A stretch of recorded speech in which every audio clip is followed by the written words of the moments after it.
father, Sam Nujoma, remains an inspiration of hope and determination for the nation. His tireless efforts in the fight against colonialism and apartheid not only secured Namibia's freedom, but also set the bond of solidarity with other African nations. We are now joined telephonically by Namibian Ambassador to Algeria, Dr. Panduleni Shingenge, to shed more light on the deep, enduring relationship between the two nations, shaped by their shared history of liberation and mutual commitment to African unity and self-determination. Ambassador, very good afternoon to you, and thank you so much for joining us. Good afternoon, sir, and good afternoon to your listeners. Thank you so much. Ambassador, could you share your thoughts on how the legacy of the founding president influenced foreign policy and relations with countries like Algeria that we share a very long and rich history with? Thank you. Our founding father, President Nujoma, was a man known for his hard work, commitment, a man who believed in solidarity. He was a fearless person and a brave leader. As he crisscrossed the world, he visited North Africa many times and made friendships with the people of Tunisia, Egypt, and Algeria.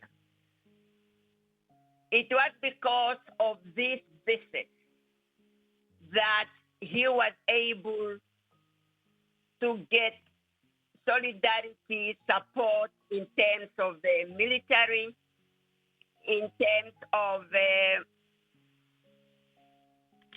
passport that our leaders used to use when traveling around the world. Just the other day, I met a good friend of his, Ambassador Jody, who was telling me how they traveled to Paris on Algerian passports, although my president could not speak French. Because of this solidarity, he laid really a foundation for enduring diplomatic ties, which remain strong today. And it's because of his vision that our foreign policy, Namibian foreign policy, remain deeply rooted in Pan-African solidarity, mutual support, translating this historical bond into ongoing cooperation between Algeria and Namibia in terms of defense, security, and multilateral diplomacy. Namibia continues to engage with Algeria on matters of regional peace and security, counterterrorism, capacity building within the African Union framework, ensuring that our shared history fosters meaningful partnership for development as well as regional stability.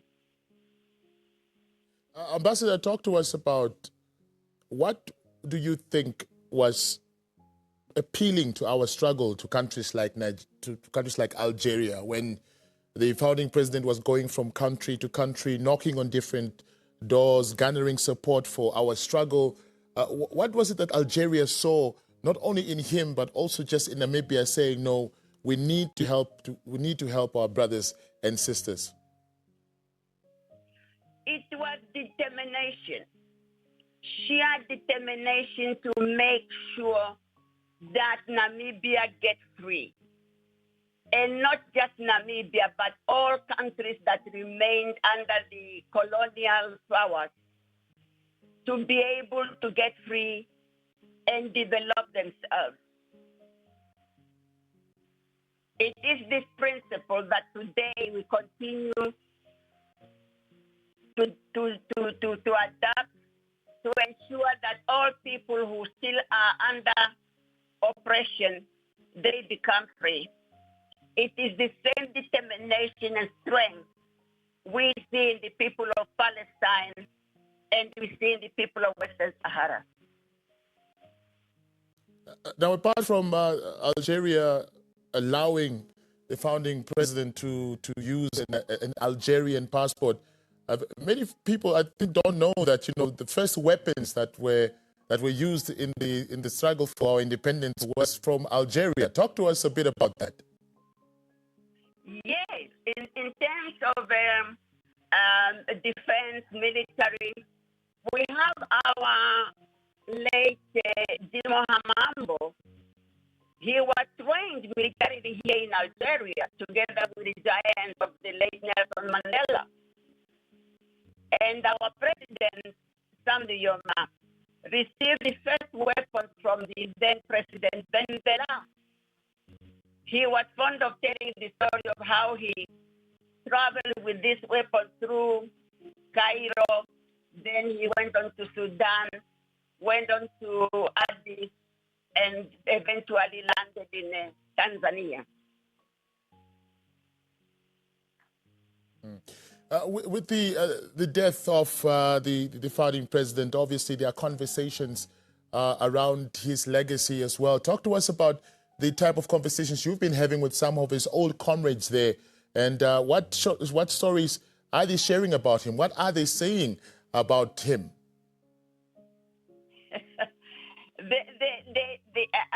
They talk about our late president as a very, very charming person.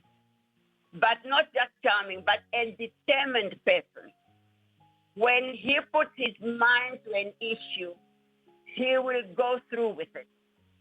And I think it is one of the qualities that the Algerians admired in our former president, Nujoma.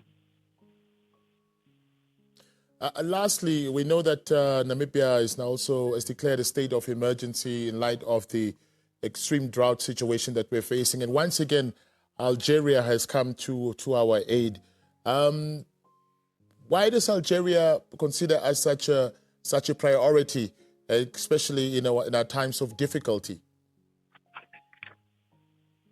Algeria has continued with supporting Namibia even after independence. We have had a number of scholarships offered to our students. We have a number of medical doctors, veterinary doctors, water engineers, and other subjects that have studied here in Algeria. Now we have an offer on the table to continue supporting us in education. And you may wish to know that in 2017, our vice president came here when she was Minister of International Relations and Cooperation and signed 7 agreements. Among them is an agreement in vocational training. And we have an agreement in trade cooperation, cultural cooperation, veteran affairs, and the memorandum of understanding on the visa exemption, which was visa exemption for diplomatic and official passports. And we are looking at further cooperation in other areas, such as cybersecurity, etc., etc. So when we were faced with a severe drought, Algeria came to our rescue, of course, giving us the necessary assistance for us to be able to feed our people. So it's not an isolated solidarity issue that Algeria has blessed us with. Ambassador, thank you so much for your time, and thank you so much for providing us with that insight in as far as Namibia-Algerian relations are concerned. Thank you so much. Thank you. Thank you very much.